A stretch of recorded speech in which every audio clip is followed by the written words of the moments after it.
Bismillahirrahmanirrahim. Assalamualaikum warahmatullahi wabarakatuh. Waalaikumsalam warahmatullahi wabarakatuh. Alhamdulillahirabbil alamin. Wassalatu wassalamu ala asyrafil anbiya'i wal mursalin wa ala alihi wa sahbihi wasallam ajma'in. Amma ba'du.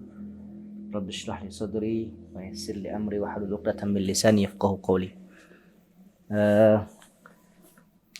Para staf dan teman-teman lapangan, walaupun rekaman kita tetap fokus ya. Kita betul-betul belajar apa yang bisa kita ambil faedah dari setiap apa yang kita pelajari, kita bisa amalkan dan membuat kita lebih baik dalam ibadah kepada Allah SWT. Insya Allah kajian kita pada hari ini dan seterusnya insya Allah kita akan bahas tentang fikih ya. Fikih khususnya fikih ibadah ya. Ini bukan hanya santri sebenarnya, kita juga perlu belajar. Walaupun sudah pernah belajar, kita harus tahu setiap ibadah yang kita lakukan itu ada dalilnya sesuai dengan tuntunan Rasulullah SAW, tuntunan para ulama ya, yang bersumber dari Al-Quran. Pasti yang paling utama Al-Quran dulu ya, rujukannya itu Al-Quran, Sunnah, baru aqwalul ulama. Nah, pada dasarnya ya, dalam ilmu tauhid ya, kita sebagai umat muslim itu ya, setelah mengesahkan Allah, maka ada ibadah-ibadah yang wajib kita lakukan.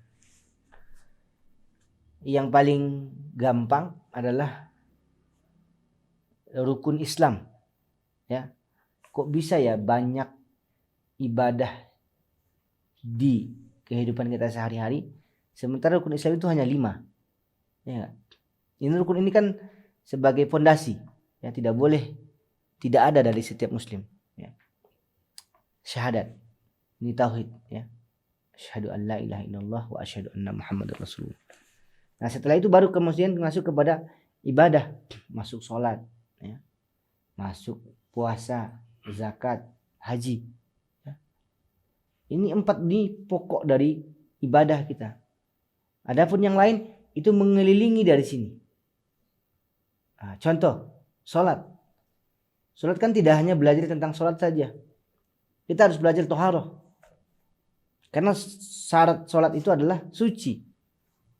Maka toharoh adalah hal yang wajib. Ya, setiap sesuatu yang harus ada ya untuk menjadikan sesuatu kewajiban itu sempurna, maka sesuatu itu wajib. Contoh, saya kalau mau ke Jakarta ketinggalan handphonenya, sementara saya mau beli barang misalnya ya, beli barang ke Jakarta udah dipesan, tapi sampai di tengah jalan handphonenya ketinggalan, maka saya tidak bisa meneruskan jalan ke Jakarta karena notanya ada di handphone saya. Atau gak usah handphone deh, notanya aja langsung cash ya kan, notanya ketinggalan. Saya tidak bisa mengambil barang ke Jakarta karena apa? Nota untuk bukti sebagai saya sudah pesan itu masih ada di Bogor. Maka mau tidak mau saya harus balik ambil itu nota baru berangkat lagi ke Jakarta. Artinya walaupun kita ke Jakarta tidak perlu pakai nota perjalanannya ya, cukup dengan motor atau mobil, bensin yang cukup, itu yang ada, tokonya buka, seharusnya selesai dong. Tapi tidak, karena ada yang ketinggalan dan ini wajib ada saat mengambil barang itu, maka ini posisinya wajib. Begitu juga dengan toharoh. Nah ini insya Allah materi kita hari ini tidak jauh-jauh toharoh. Toharoh itu adalah suci ya, bersuci. Karena toharoh itu juga panjang ya, kita coba memulai dari sebuah hal yang ringkas. Sebenarnya tidak ringkas juga, tapi sebuah ibadah yang pasti kita lakukan setiap hari, dan ini perlu pendalaman juga, pengulangan ilmu, pengamalan juga nanti bisa kita praktekkan langsung, yaitu tentang wudu. Materi kita singkat saja hari ini ya, tentang wudu. Tapi qadarullah saya baca-baca barusan luar biasa, wudu ini tidak ringkas bahasannya. Ya. Saya pakai kitab Fiqh Sunnah ya. Saya juga dulu belajar ini. karangan Syekh Said Sabiq ya rahimahullah taala. Baik. Apa itu wudu? Dalam menjelaskan definisi kita harus punya makna yang mencakup ya. Nah, di sini dijelaskan. Kalau kita mau bahas sebuah kajian harus jelas apa itu definisinya dulu ya. Dari situ nanti baru akan ketahuan mafhum. Tapi kalau tidak tahu, kita judulnya aja tidak tahu, bagaimana kita mau tahu isinya nanti ya. Menurut beliau Said Sabiq rahimahullah, wudu itu artinya adalah thaharatu ma'iyah, bersuci dengan air ya. Tata'allaku bil wajhi wal yadaini wal ra'si wal rijlain, yang berkaitan tentang tata'allaq itu apa ya, bergantung, berkaitan, yang bersinggungan nanti dengan wajah, dua tangan, kepala dan kaki, dua kaki. Kalau dalam ini definisinya hanya 4 yang disebutkan ya.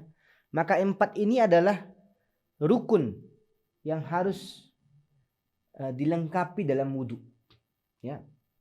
Ayatnya juga demikian. Makna ini, definisi ini dimunculkan dari ayat yang berbicara tentang wudu, yaitu ada pada surah Al-Maidah ayat 6 ya. Nah, ini masyhur. Ini ayat yang berbicara tentang wudu. Oh iya.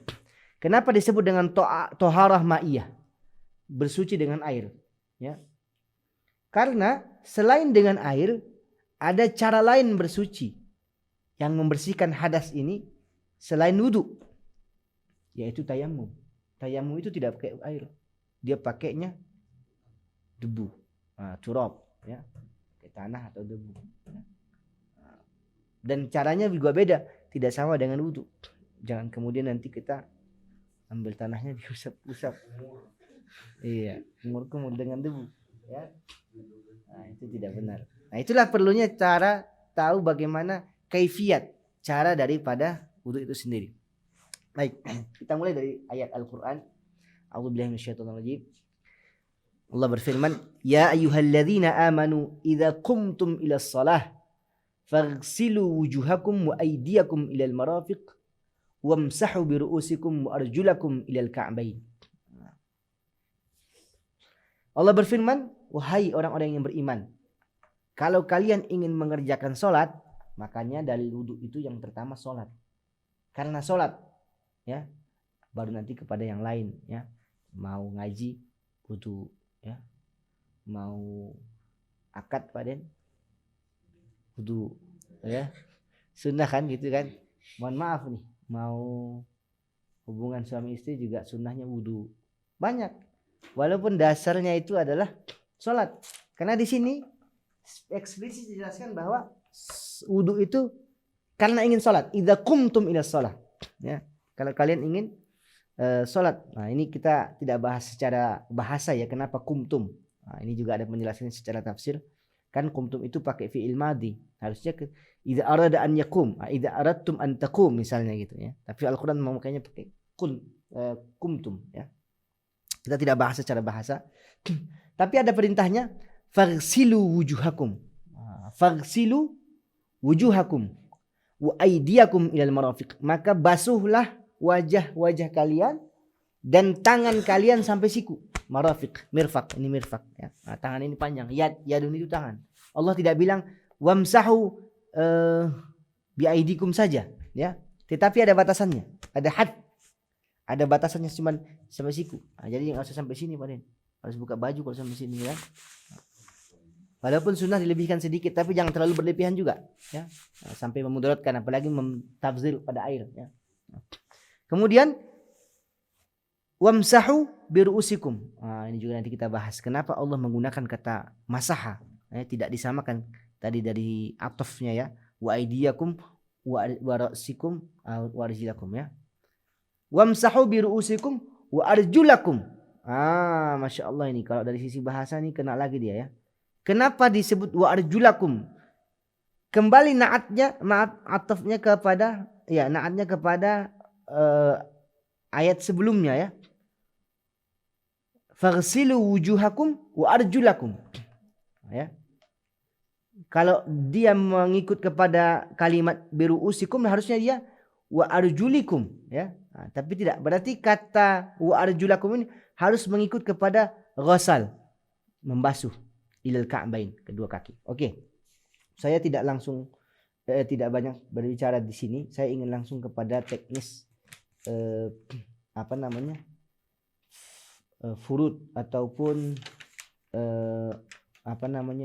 faraid lah ya. Faraid itu jamak dari fardu. Fardu itu kita rukun wudu. Jadi apa yang perlu kita pahami di wudu supaya wudu kita sah, ya. Jadi saya baca tadi, masya Allah, ini yang mengelilingi wudu itu banyak. Sunnahnya, doanya, ada yang membatalkan wudu, ya, ada yang dimakruhkan dalam wudu, ya, ada rukun wudu, ya. Jadi kita bahas satu-satu dulu, ya. Kita bahas tentang rukunnya, atau di sini disebut dengan faraiduh, fardu atau kewajiban dalam wudu itu, supaya wudu kita sah dulu, ya. Nah, kita akan berbicara dan praktek. Saya ingin jelaskan pertama, ya, kalau tidak lengkap syarat dan rukun ibadah itu maka tidak sah. Seperti sholat tadi. Sholat sah itu ketika dia suci dari hadas besar dan kecil. Hadas besar dengan mandi, hadas kecil dengan wudu atau tayamum kalau tidak ada air, ya. Kalau nggak ada air, Mas, ya. Kalau ada air ya harus mandi. Kalau nggak ada boleh tayamum, ya. Jangan karena malas mandi tayamum aja, ya kan. Kita ini di tempat dingin puncak ini biasanya malas tayamum aja lah. Itu ada ketentuannya, nanti kita sampai insya Allah kepada bab tayamum. Yang pertama dari rukun itu adalah, apa itu rukun? Nah, saya dulu belajar begini, bahasa Indonesianya, ya. Rukun itu adalah sesuatu yang harus ada saat pekerjaan itu dilakukan. Wajib posisinya, ya. Harus ada. Ya. Sementara syarat itu sesuatu yang wajib atau harus ada sebelum dilakukan. Makanya syarat sholat itu salah satunya wudu. Maka wudunya sebelum sholat. Jangan pas sholat wudu, ya kan? Suci dulu. Kita sebelum melakukan suci dah belum? Udah. Tutup aurat belum? Udah. Angkat kiblat belum? Ngadap kiblat sudah. Nah. Jadi harus ada sebelum kita sholat. Tapi kalau rukun, ya dalam sholat itu takbiratul ihram, baca Fatihah, itu posisinya di dalam rukun. Nah. Jelas ya? Syarat itu sesuatu yang harus ada sebelum dan saat, ya. Tapi diselesaikan dulu sebelumnya. Jangan kemudian juga hanya sebelumnya kita wudhu tiba-tiba dalam sholat batal. Nah, tidak sah juga, ya. Sebelum dan saat, ya. Tapi kalau rukun memang posisinya hanya saat kita melakukan itu saja. Nah, kita sekarang tentang rukunnya nih yang kita bahas. Rukun yang memang harus ada saat dilakukan praktek ibadah itu. Yang ingin saya jelaskan bahwa ada yang kadang-kadang ternyata sunnah, kita tidak paham itu sunnah, sehingga kita ya serius, kita memang harus serius, tapi lebih mengutamakan itu, ya, mengutamakan yang sunnah daripada yang wajib. Apalagi kalau dalam keadaan darurat, airnya sedikit, ya, kita masih saja ingin berkumur-kumur, istinsar, kemudian cuci tangan, sementara air sedikit. Nah, kalau sudah darurat seperti itu, air seperti ini contoh, ya, maka ini cukup buat wudu, ya.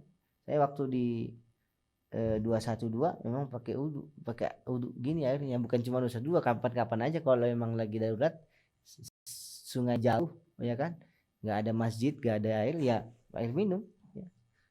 Air minum selama dia mutahhir, ya. Pasti. Nah, ini kajiannya lain lagi nih. Air itu suci atau tidak, ya. Ada suci tapi tidak mensucikan. Contohnya kopi, Pak Den. Ya, suci itu, tapi jangan dipakai wudu, ya. Kacau nanti. Ya. Itu suci tapi tidak mensucikan. Nah, ini suci dan menyucikan. Ma'ul mutahhir, ya, mutlak, ma'ul mutlak. Baik. Kita bicara ini aja ya hari ini, ya. Kita bicara tentang rukun saja, ya. Mudah-mudahan kajian ini cukup Ya, waktunya yang singkat bisa kita selesaikan di rukunnya. Nanti insya Allah next time kita bahas tentang sunnah-sunnah dalam wudhu. Nah, itu banyak sekali. Di sini saya baca 17. 17 rukun ya dalam kitab saya sabit ini ya. Dan tidak sedikit itu, dan tentunya tidak perlu tidak sedikit menjelaskannya, dan tidak akan cukup hanya waktu 1 jam. Ya, yang pertama rukun ya adalah an-niyah. Ini tidak disebutkan tadi dalam surat itu, dalam surat Al-Maidah ayat 6 tadi ya. Tapi secara umum setiap ibadah harus pakai niat. Ya. Apa saja. Ya. Kecuali ada yang berpendapat tentang talak sama istri ya. Ada juga yang berpendapat harus pakai niat juga ya. Takutnya dia ngigo kan, atau dia bercanda, maka bercanda saja sudah dihitung. Dia menceraikan istrinya, terucap lafadznya jelas, dan dia tidak niat sebenarnya, hanya bercanda, tapi bisa jadi itu tolaknya jatuh. Naudzubillah. Makanya jangan bermain-main dengan niat. Maaf, dengan tolak ya. Naudzubillah. Itu suatu pekerjaan yang sah tetapi dibenci oleh Allah SWT. Baik, saya berbicara tentang niat. Niat itu letaknya di hati. Ya. Letaknya di hati. Kuncinya berarti di sini. Saya bicara tentang rukunnya dulu ya. Kewajibannya dulu. Adapun kalau kemudian ada yang berpendapat itu harus dilafadzkan, ya, nawaitul wudu'a liraf'il hadatsil asghar fardu lillahi ta'ala, atau dan seterusnya, silakan saja ya. Tapi saya fokus kepada kuncinya. Jangan sampai karena fokus ingin baca niat, lafaz niat ya, apalagi lupa ingat-ingat dulu udah qomat. Nah, itu repot. Jangan sampai tadi ya meninggalkan yang wajib gara-gara sunat. Itu juga kalau sunnah ya. Allahu alam, karena memang tidak ada ghairu masyru', dia tidak ada perintah yang eksplisit dijelaskan oleh Rasulullah SAW. Itu hanya ulama yang, dan silahkan kalau ingin dibaca. Tapi jangan sampai gara-gara meninggalkan yang sunnah kita terlambat untuk mendapatkan yang wajib. Ya, ini tadi poin saya. Nah, niat itu wajib. Innamal a'malu binniyat wa innamal likulli imrin ma nawa ila akhir hadis. Hadis itu muttafaq alaih ya, sudah disepakati oleh semua para muhaddisin, dan itu diriwayatkan langsung oleh Umar bin Khattab radhiyallahu anhu. Hadis ini berbicara tentang niat. Setiap amal, innamal a'mal binniyat. Setiap amal itu harus, hadis ini mungkin ada ya, ada hadisnya ya. Innamal a'malu binniyat. Ya, amal jamak dari amal, niat jamak dari niat. Jadi setiap amal-amal itu harus disertai dengan apa itu niat. Nah, kalau saya dulu belajarnya qasdus syai' muqtariman bi fi'li. Menyengaja sesuatu yang berkenaan tentang amal, fi'il, perbuatan. Saya mau sholat ya. Saya sholat asar karena ya Allah. Minimal itu, saya sholat asar. Jangan sampai nanti muqtarinan bi fi'il gitu ya bahasanya. Jangan sampai nanti kita sholat subuh niatnya sholat maghrib. Ya, sholat maghrib karena Allah. Padahal sholat subuh, atau biasanya zuhur asar itu yang harus dipatenkan niat. Jangan sampai ketukar. Kalau ketukar salah ya. Walaupun dia berniat tapi jelas. Makanya ada qasad ta'arud ta'yin dalam syarat niat itu ya. Ta'yin itu menjelaskan ya. Ini sholat apa, puasa apa, ini untuk apa. Nah, gitu ya. Kalau wudu bisa umum. Kalaupun niat wudunya untuk sholat, kemudian setelah sholat kita baca Quran, sah saja. Tapi kalau untuk sholat tidak, harus pakai qasad ta'arud ta'yin. Begitu juga puasa ya. Nah, baik, kita kembali kepada niat. Nah, niat ini panjang juga ini ya. Pertama di hati. Di hati. Niatkan saja kalau mau wudu. Ya, pastilah ya berniat. Walaupun tidak perlu diam sejenak, ya Allah, aku ingin wudu. Tidak perlu. Kita mau jalan ke tempat wudu saja udah jelas. Ya. Udah jelas ya. Karena kita mau wudu. Nah, kejadiannya yang sering terjadi, saya merasakan pribadi, saya selalu setiap mandi, habis mandi itu wudu. Setiap mandi ya. Nah, kadang-kadang refleks aja setelah pakai handuk, tapi nggak niat gitu. Atau saya merasa tadi saya udah wudu belum ya? Akhirnya saya ulangi. Karena apa tadi? Karena saya tidak menyengaja gitu. Jadi refleks saja sudah. Saking biasanya setiap sambil saya mandi langsung aja wudhu gitu. Sementara syaratnya itu harus jelas niatnya. Contoh yang lain. Apa contoh ibadah yang nggak pakai niat? Iktikaf. Yang kadang-kadang kita tidak niat saya mau iktikaf di masjid. Jadi kalau antum masuk sholat subuh ke masjid, ya apalagi datangnya sebelum subuh sholat 2 rakaat, sholat subuh berjamaah, kemudian setelah itu tidak keluar sampai syuruk ya, tilawah. Nah ini harus diniatin iktikaf nih, biar dapat setiap detik kita di masjid itu adalah ibadah di sisi Allah. Kalau tidak, bisa saja tidak dihitung hanya apa saja yang kita kerjakan di masjid. Kalau kita mengaji ya dapat ibadah. Karena tadi tidak ada niat, misalnya rencananya mau pulang setelah sholat subuh, qadarullah hujan, adalah nunggu aja. Akhirnya nunggu ketiduran.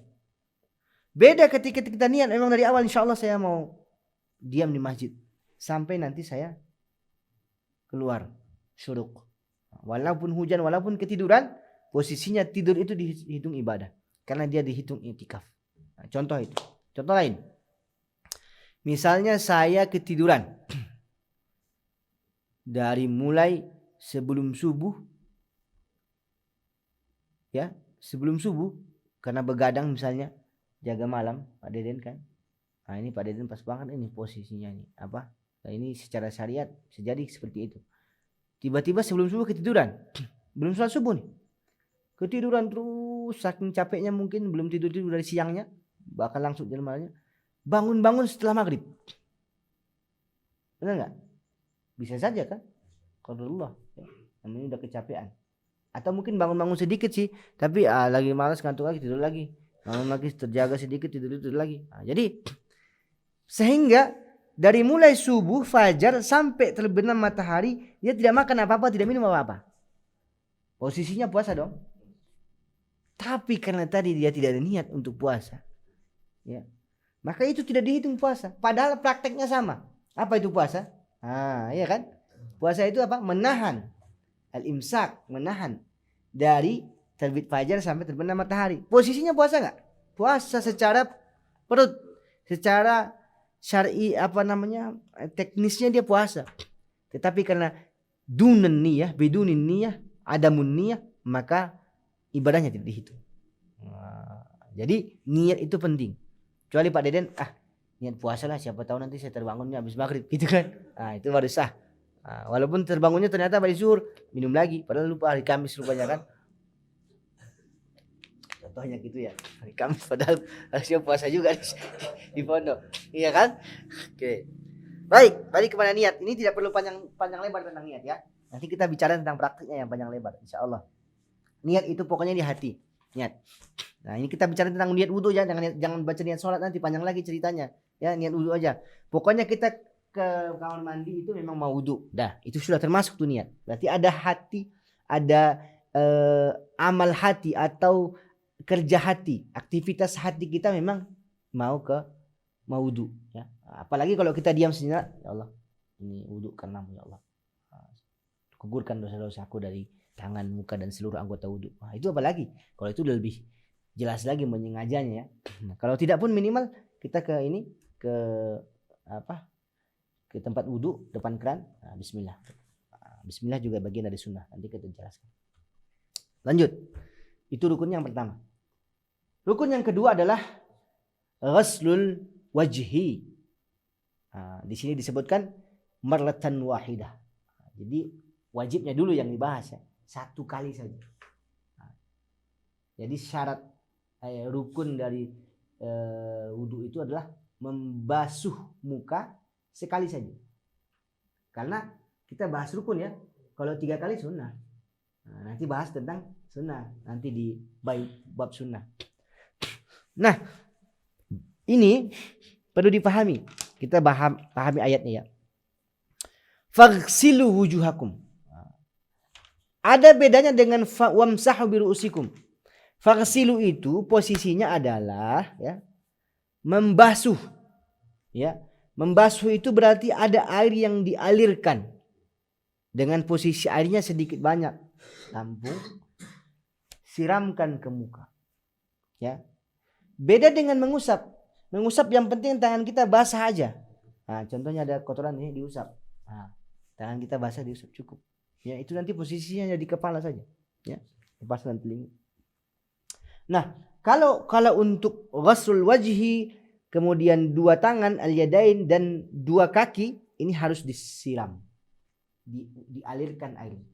Gak bisa sekedar diusap. Aduh, dingin banget nih. Ini aja lah. Rata. Secara syar'i dan perintah Al-Quran tidak demikian, ya. Maka bisa saja dihitung tidak sah karena tidak masuk ghusal, masuknya kepada mashu, ya. Ghusal itu harus disiram, harus dituangkan airnya. Ya memang sedikit boros dibandingkan dengan kepala. Nah, kalau kayak gini jadi ini, ya minimal ada air yang mengalir lah. Jadi nggak mesti juga harus banyak-banyak, ya. Nggak mesti juga harus banyak-banyak, ya. Yang penting ada air yang dibawa kemudian disiramkan ke wajah, ya.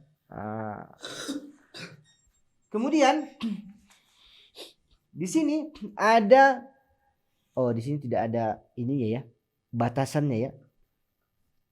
Coba ya. Ada batasannya ya. Min a'la tasdihul jabhah. Jabhah itu kening. Jadi kalau kita ingin masuk muka itu dari sini nih batasannya ya. Bulatan wajah kita ini. Bahkan sampai sini juga dihitung batasan. Kalau jenggotnya di sela-sela sama dalamannya semua. Harus main nih.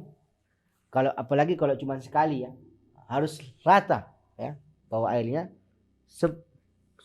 ratakan aja di sini. Gimana mau ratakannya? Ini main di sini. Kalau jenggotnya apalagi.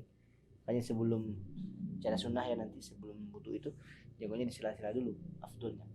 Kalaupun tidak ya minimal saat wudu itu sela-sela jenggotnya, ya. Harus terusap, terbasuh semuanya. Nggak boleh ada yang ketinggalan.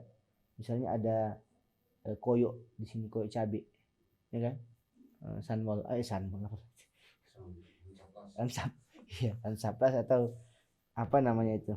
Jangan nyebut merek lah ya. Kalau saya dulu koyok cabai biasanya kan. Kalau lagi hangat suka di sini, enak tuh.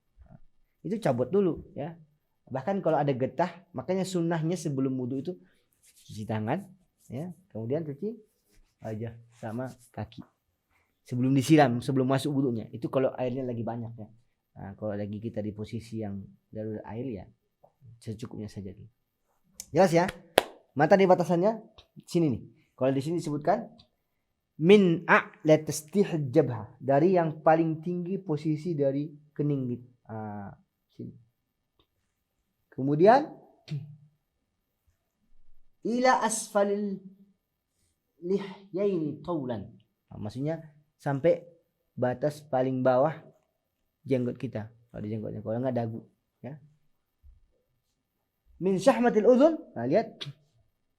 Ila syahmatil udhun. Jadi dari ujung telinga sampai ujung telinga. Nih. Syahma itu apa ya? Mungkin anak telinga kali. Nanti perlu dilihat juga nih. Ya, saya tidak tahu bahasa Arabnya secara jelas, ini nanti perlu dilihat dari kamu. Syahmah pasti dari ujung telinga ke ujung telinga. Di dalamnya ratakan. Ini kan ujungnya batasnya ya. Ini batasnya. Maka dalam batas itu semuanya harus ini. Nah, termasuk lubang hidung harus diginikan. Ya. Jelas ya? Ambil air. Cara yang tadi yang saya ingin tegaskan lagi, harus airnya dialirkan. Kalau udah biasa udah gampang. Ini penting nih, jangan sampai wudu kita tidak sah, sholat kita tidak sah, ya. Apalagi, ya, baca Quran kita tidak diridhoi Allah dan lain. Untung aja nikah nggak wajib wudu, ya kan? Kalau kita wudunya tiba-tiba nggak sah, nikahnya nggak sah. Alhamdulillah, ya kan? Baik. Apalagi, ya, ghusl wajh marrah wahid. Nah, syaratnya rukunnya itu hanya 1 kali. Sunnahnya 3 kali. Kalau mau 3 kali silakan, dan itu sunnah. Jangan gara-gara kita tadi mau lama-lama, ya kan? Ada yang berwudu saya lihat itu lama banget. Bapak dulu di masjid saya yang lama itu. Kok lama banget gitu ya? Kan sambil duduk kan, Rasul juga wudunya duduk kan. Cuman menurut saya over gitu ya. Apalagi kalau sampai dia itu tertinggal sholat berjamaah gara-gara wudunya lama, ya kan? Ada tuh, ada juga karakter orang yang mandinya lama. Kalau saya mandinya cepat insyaallah. Enggak usah lama-lama. Siram sekali, keramas, sabun, gosok gigi, siram lagi, udah selesai. Saya enggak usah lama-lama mandi. Ada itu orang yang karakternya lama-lama di kamar mandi gitu kan. Astagfirullah. Ngapain nggak tahu ya. Mungkin nyabuninya 3 kali gitu ya, keramasnya 3 kali, wallahu alam ya. Nah, kasihan juga yang nunggu karena saya dulu di asrama tuh mandi masuk sebentar udah diketok-ketok kan. Jadi nggak bisa juga kita lama-lama. Nah, apalagi di sini juga kamar mandinya terbatas ya. Oke, itu yang kedua ya, setelah niat kemudian ghuslul wajh, mencuci atau membasuh muka. Yang kedua, ghuslul yadain ilal mirfaqain. Batasnya cuma sampai siku. Nah, nih. Makanya afdolnya atau secara syariat yang dianjurkan itu dari ujung jari sampai siku. Bukan dari siku sampai, walaupun boleh saja sah-sah saja tapi diulang-ulang dia ya. Tapi secara kaidah bahasa Arabnya yadain ilal mirfaq. Berarti dari sini ke sini, mirfaq itu kan sini, siku, sampai siku. Bukan dari siku, minal mirfaq. Nah, ibaratnya gitu ya. Ila sampai siku. Berarti kan dari sini sampai siku, ujungnya siku. Nah, sama, ini posisi yang dialirkan. Kalau ada keran alhamdulillah mengalir airnya kan, bisa kita mengalir airnya ya. Itu juga jangan boros. Di sini juga saya lihat dari sunnah dari wudu itu tidak boleh tabdzir, tidak boleh boros air ya. Walaupun kita ada pada sungai yang mengalir ya. La tubdzir, apa bahasa Arabnya? La tusrif fil ma' walau kunta ala nahrin jarin. Jangan berlebihan pada air walaupun kamu berada pada sungai yang mengalir. Bayangkan sungai kan mengalir tuh. Airnya kaya, airnya banyak. Itu pun enggak boleh kita boros air. Padahal airnya sudah mengalir, sekali mandi gitu kan kalau lagi wudhu nyemplung ya kan, tapi jangan. Sunnahnya tetap hemat. Mungkin mengajari kita bagaimana tetap berhemat walaupun dalam air yang banyak. Ghuslul yadain ilal mirfaqain, maka batasan sini harus basahin ya. Harus basah. Tidak boleh tertutup gini. Ini enggak basah di sini. Tidak sah wudhu ya. Makanya dihilangkan kalau ada tato, kalau ada lengket apa itu? Lem-lem getah, dicuci dulu baru ya. Nah, kalau tato nanti lagi kita bahas ya. Tato susah karena dia masuk dalam jangat dalam kulit ya. Kalau ada getah, apalagi ada hansaplas, isolasi atau apa itu double tip yang ke di sini kan. Sobek dulu, bersihin dulu kalau ada sabun pakai sabun supaya air mengalir. Makanya pendapat mayoritas itu kalau ada apa namanya itu hina ya, hena ya.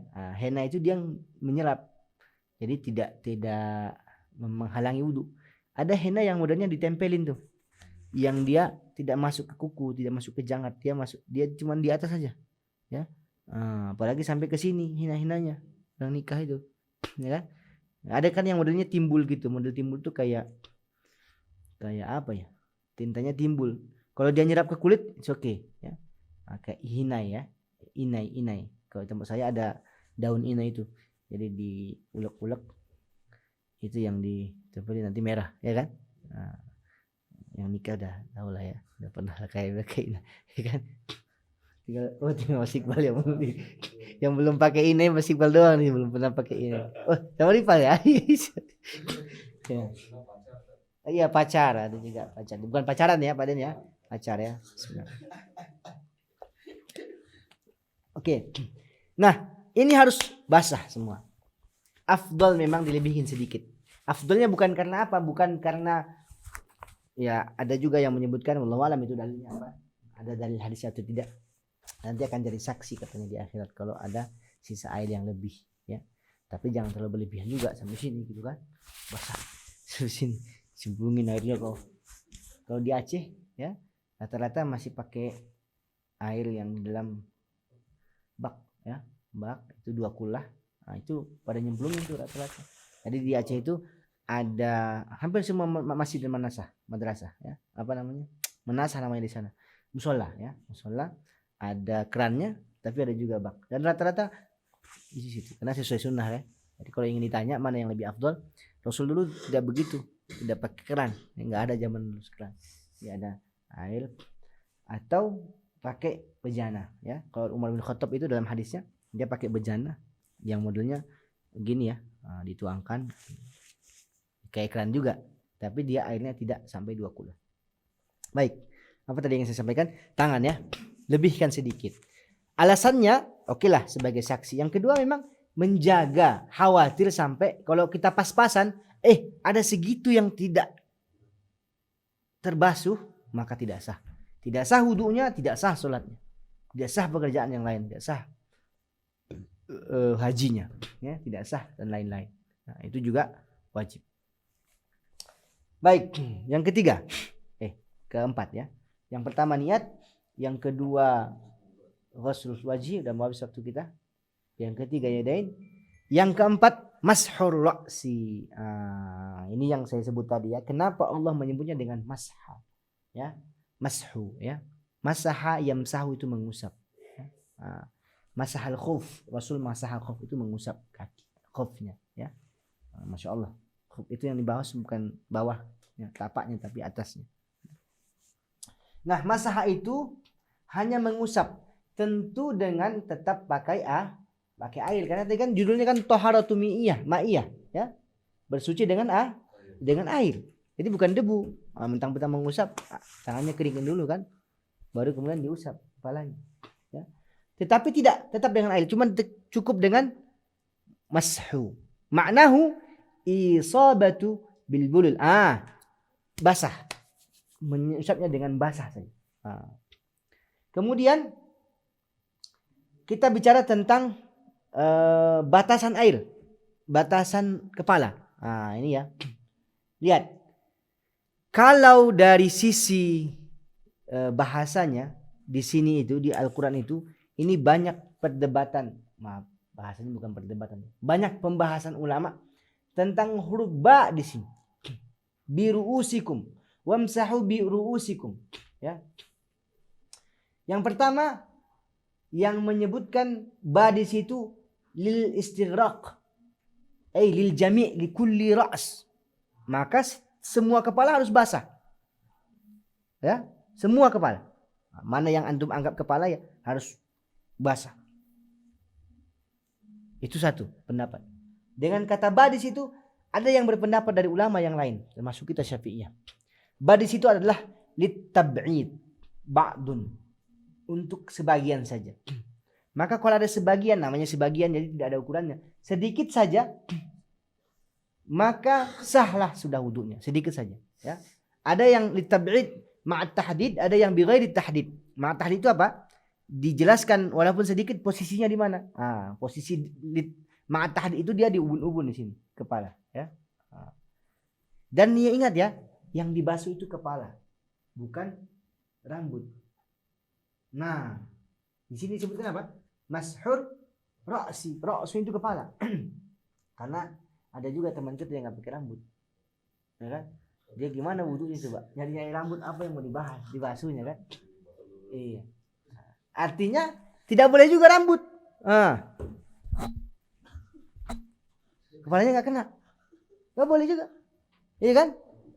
Yang masuk kepala itu ini. Walaupun rambut bagian dari kepala ya, tapi jangan sampai nanti kita merasa rambut aja lah, takut minyak rambutnya luntur gitu kan, bagi pakai yang mahal itu apa itu yang pomade, iya pomade boleh lah ya. Saya belum pernah pakai, saya orang yang tidak pernah pakai minyak rambut ya.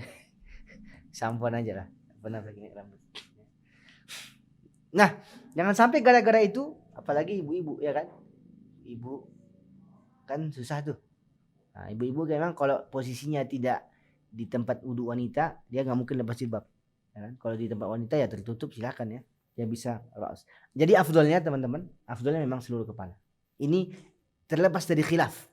Artinya dia kalau dia berbicara membasuh setiap kepala, semua kepala ya, dengan begini caranya ini, tekniknya ini ya, baru langsung ke telinga, maka dia sudah terlepas dari khilaf. Contoh khilaf itu apa? Ada yang berpendapat sebagian, ada yang berpendapat setengah, ada yang berpendapat sebagian tapi di sini ya. Maka di sini tidak boleh, di sini tidak boleh. Tapi kalau kepala semuanya, yang ketiganya masuk, yang sebagian juga masuk, walaupun di sini dapat, yang ketiga tadi juga dapat lah pokoknya ya. Nah, tapi kalau kita hanya berbicara di sini saja, ya udah kita masuk satu bagian pendapat saja, pendapat katakanlah Syafi'iyah ya, yang hanya di sini ya. Maka yang di sini tadi kita tidak dapat pendapat dia, kita tidak masuk. Sama yang tadi istiqraq tadi yang lil jami' tadi tidak dapat. Nah, afdolnya kalau memang tidak ada uzurnya, tidak ada mudaratnya ya. Dan itu hanya satu kali ya. Di beberapa keterangan saya baca, mungkin di sini juga ada ya. Untuk membasuh, mengusap kepala itu hanya satu kali ya. Hanya satu kali saja, tidak perlu 3 kali. Mashan ya. Kemudian kalau posisi kita misalnya ya, misalnya ibu-ibu nih biasanya nih ya, biasanya tidak bisa rame jami, maka cukup di sini saja dan usahakan kena kepala, gosok-gosok sedikit ya. Siapa tahu rambut itu bukan bagian dari kepala, walaupun insya Allah bagian dari kepala ya, tapi kita mengurangi keraguan ya, baca sedikit saja, yang penting kepala, jangan sampai tidak kena ya. Apalagi mungkin di sini udah leher nih, hanya rambut sini, ini aja lah, sini aja lah, yang penting sah wudunya. Jangan takut, jangan salah, nanti takutnya dihitungnya leher lagi, bukan kepala ya kan. Karena ada juga rambutnya sampai leher sini, apalagi perempuan di sini dihapusnya, rambutnya di sini aja lagi nanti kan. Karena rambut bagian dari kepala, ya hapus aja, diusapnya di sini kan, rambutnya menjuntai ke sini kan. Baik, yang terakhir ya, udah lebih ini 5 menit lagi ya. Yang terakhir adalah ya fardul khamis, ghusl rijlaini ma'al ka'bain. Membasuh, kembali kepada kata ghusl. Apa tadi ghusl? Menyiram, mengalirkan, membasuh ya. Jadi air juga sama, kaki juga sama, tidak boleh cukup dengan usap-usap, harus disiram dan digosok di sela-sela nih. Biasanya pakai gini, Rasul pakai gini, pakai kelingking sela-sela. Takutnya nggak masuk. Apalagi kita baru main bola tadi kan, lengket di situ debu-debunya, harus digosok dulu. Sampai mana? Maaf, sampai mata kaki. Nggak usah saya tunjukin lah mata kakinya ya. Mata kaki itu lebihkan sedikit. Khawatir kita merasa oh ini mata kakinya nih, oh ternyata sampai sini mata kakinya agak panjang bulat, ya kan? Akhirnya kita lebihkan sedikit supaya, dan dibasuh sampai tumitnya nih. Khawatir nih biasanya tumit nih suka nggak dibasuh nih. Ini maka harus dibasuh dan digosok-gosok. Takhlilil asabi'. Ada bahasa Arabnya itu, sunnahnya itu takhlil asabi' itu menyela-nyela jari-jari kaki ya, menyela-nyela jari kaki. Baik, saya pikir itu ya kajian kita hari ini, mudah-mudahan bisa kita praktekkan. Jaga air supaya tetap ngalir kepada anggota-anggota wudu ya. Di sini ada satu lagi, fardunya adalah tertib. Apa itu tertib? Tertib itu berurutan. Jangan sampai setelah basuh muka langsung ke kaki kan. Kalau di Imam Syafi'i itu sebenarnya ada satu lagi mualah ya. Seingat saya ada mualah. Mualah itu berkesinambungan ya. Jangan ada jedanya. Contoh, habis ngusap kepala, ngopi dulu kita ya kan. Setengah jam lagi baru ke wudu lagi. Oh iya tadi masih sampai kepala, kakinya belum. Siapa tahu, itulah fikih itu detail Pak Den. Fikih itu detail. Jadi jangan sampai ada satu celah membuat ibadahnya tidak sah. Ya siapa tahu gitu kan. Atau darurat, bukan pengen ngopi, airnya habis. Baru ngusap kepala nih, aduh kakinya belum, airnya habis. Dia harus jalan 1 kilo lagi ke sana untuk nyari air, baru dapat, baru kakinya disiram. Sah nggak itu? Itu nanti kita bahas ya kan. Makanya di dalam Imam Syafi'i itu mualah, berkesinambungan itu adalah syarat dari atau rukun dari wudu ya. Di sini wallahu a'lam apakah dia masuk sunat atau memang tidak disebutkan sama sekali ya. Tapi dalam rukun tidak ada nih, sudah habis, cuman sampai furudus sadis, al-fardus sadis wa at-tartib ya. Di anna Allah Ta'ala qad dzakara fi ayatihi fara'idul wudu'u martabatan ma'a faslil janna 'anil tayyib. Murattaban ya, murattabah. Baik, itu saja. Mudah-mudahan kajian kita ini bisa kita amalkan ya, praktekkan, khususnya tentang wudu. Ringkas saja ya, ini ringkas dan selalu kita amalkan, tapi lebih berhati-hati ya, karena kesempurnaan itu bisa didapatkan ketika kita sudah tahu ilmunya. Baru kita nanti belajar hikmahnya. Apa sih hikmahnya tangan dibasuh sehingga dengan kita tahu maka lebih khusyuk kita. Salat tidak hanya salat saja khusyuk itu. Ibadah yang juga khusyuk, wudu dihayati gitu. Hayati. Jadi enggak sembrono. Oh, apa? Nah. Iya kan? Karena ada satu hadis lagi, siapa yang menyempurnakan wudunya. Nah, jadi memang harus disempurnakan wudu itu. Enggak sembarangan. Nah, kalau oke lah, kalau buru-buru, walaupun kita seburu-buru apapun yang wajib-wajib ini harus tetap ditunaikan dan harus sempurna. Tangannya sempurna, kakinya sempurna, wajah dan kepalanya sempurna. Ya, saya pikir cukup ya, tidak ada waktu pertanyaan. Antum juga ingin langsung ke tugas masing-masing, mungkin nanti nextnya dibantu ya, begitu selesai ini siapkan medianya. Ya, ini kan tambahan aja nih ya, kita jangan sampai gara-gara media terbalik ya, poin mengajinya ketimbalan. Ya. Tapi memang kita juga harus menggunakan media, jadi harus seimbang ya. Kita tutup dengan doa kafaratul majelis. Subhanakallahumma bihamdik, asyhadu an la ilaha illa anta astaghfiruka wa atubu ilaik. Assalamualaikum warahmatullahi wabarakatuh.